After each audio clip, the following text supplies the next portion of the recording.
Hi there. So, in the spirit of sharing things that are light, joyful, fun, I want to read one of my poems that's from my forthcoming poetry collection from Cherry Castle Publishing called The Dandelion Speaks of Survival.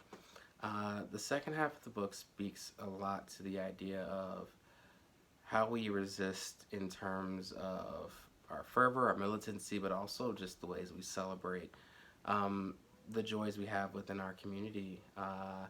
And the poem I'm about to read was actually inspired by Eve Ewing. I was at her book release for Electric Arches here in Boston, and I remember she was, talking about a poem where she has Hot Flamins mentioned, and she had a good story about how her editor kind of like just left a question mark on that. Is this like right? Should it be Flamin' Hots?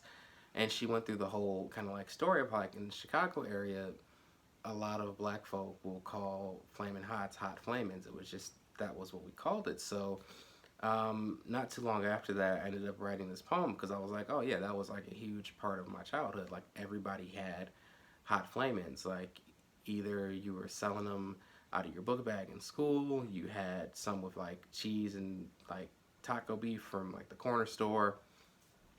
People would stuff them in pickles.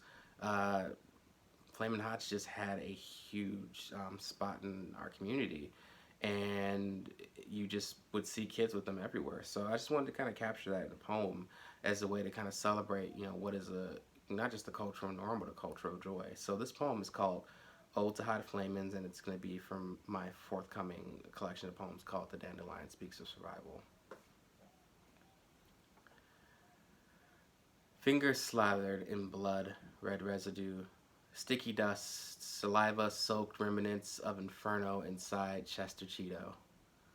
We crunch silence, rumble between teeth, exhale hot breaths, tongues scarlet burning, mouths caress carnage, Cheeto chunks crushed in molars.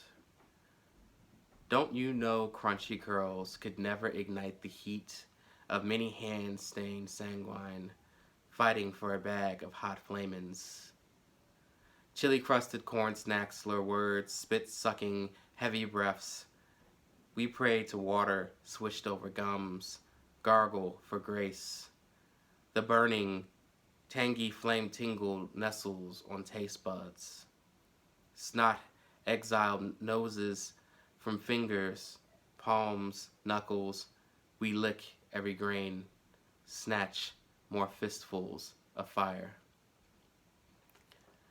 I think one of the fun things about that poem that I love about it is there's the mention of crunchy curls in there, and for again, folks from the area, like crunchy curls were the like budget flaming hots. So if you go to the store and you can't find flaming hots, you would get crunchy curls, and like the taste is completely different. I mean, they're both hot corn-based crunchy chip snacks, but there's just like no comparison in terms of taste and in terms of like cultural significance. I think that one of the original titles for this poem were something like "Crunchy Curls Could Never Compare," or "Crunchy Curls Aren't the Same." But I mean, it's one of those things. If you know, you know. And Hot Flamins are just up there with just so many of our food traditions, especially among kids of that time.